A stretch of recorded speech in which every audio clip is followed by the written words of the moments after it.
Welcome back. We're continuing our discussion of the Russia invasion of Ukraine with Dr. Bohdan Klid from the University of Alberta. Dr. Klid, you so eloquently explained the very tumultuous recent past of tension between Russia and Ukraine and even bordering nations of Russia, and where Russia has taken action and, in your words, have seen a very meek response by the global community. What do you think should have happened in those circumstances, and would that have helped stave off what we're seeing today in Ukraine? Well, yes, I think we can even go to let's say, making an analogy in our day-to-day lives in the school. If a bully starts to bully people, if that bully then starts to beat up on people, then that bully has to be stopped. And one has to use force against that bully if necessary. But in any case, the bully has to be isolated. The bully has to be, people have to coalesce and put the bully in his place. And this wasn't done, of course. Basically, the world looked the other way, closed their eyes. Germany in 2015,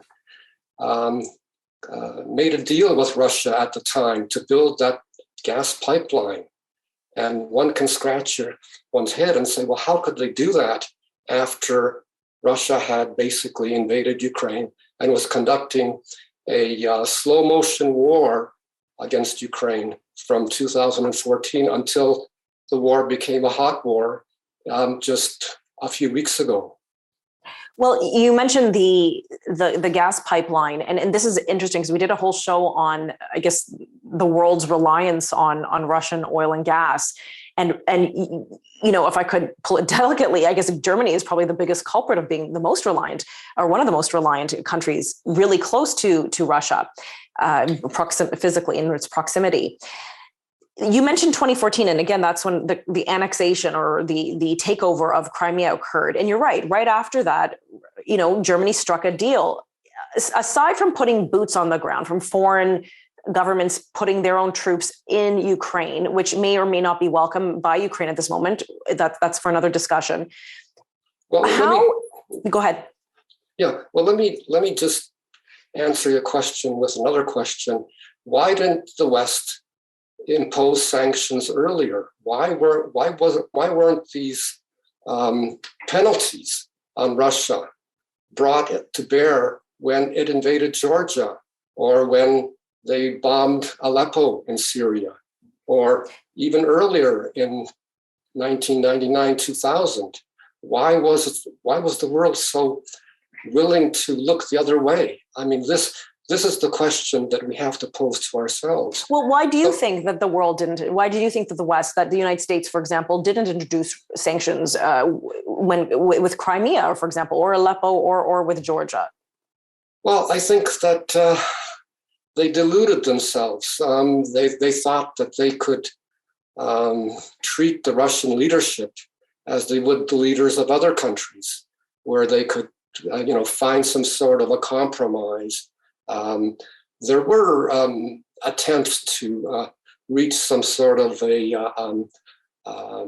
modus vivendi, or some sort of an understanding with Russia.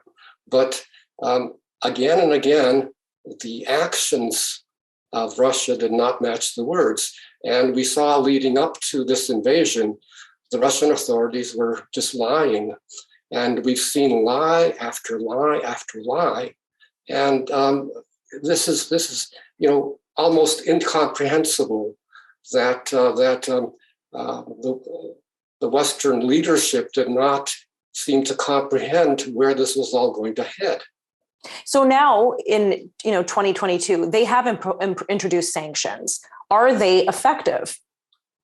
Well, they are effective, finally. But the sanctions, as we've been told, will take a bit of time to bite.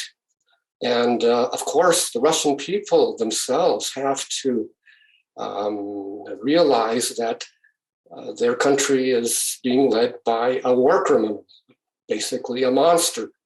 And they have to come to terms with that. So they have to first of all, I think, recognize that. And that's going to take some time because they've been fed this propaganda and they've believed in it. And most Russians still continue to believe in it. My goodness. Well, thank you so much for your time today. We continue to pray for the situation to end in Ukraine because it's horrible. And the images, like I said, the picture is worth 1,000 words. Yeah, people are still in shock. They haven't gotten over this shock. They're still trying to comprehend what's going on. I agree. Dr. Klid, thank you so much. And we'll have to have you on again. I appreciate that. Thank you very much.